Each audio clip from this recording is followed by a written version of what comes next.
Today in this session we are going to learn about the MicroLogix 1100 Series B controller.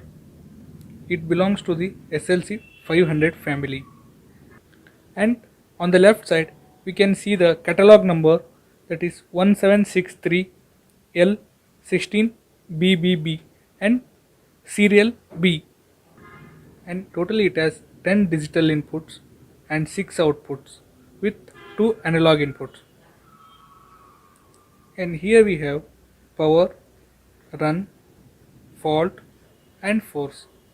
So this power indicator will be on when the power supply is given to the PLC, and run. So when your PLC is in run mode, this run indicator will glow.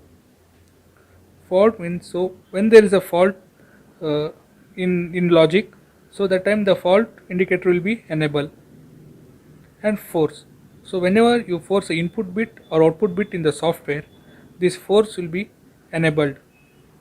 Here we have a small screen, so which displays the IO status, communication, then IP settings.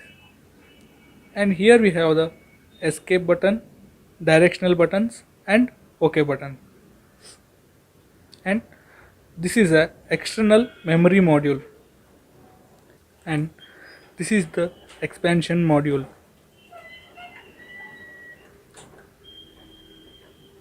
And on the right side you can see the two communication ports. So one is Ethernet and another one is RS232. And on the top and the bottom side you can see the heat dissipation, and on the back you can see the two clips, so which are used to mount on the rail.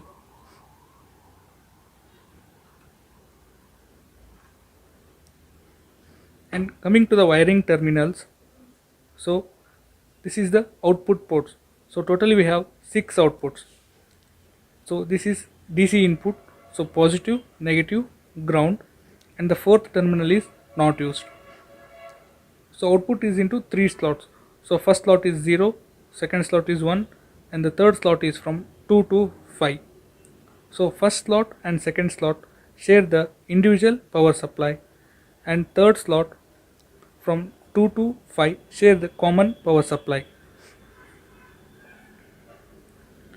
And on the top we can see the input ports. So totally we have 10 inputs from I0 to I9.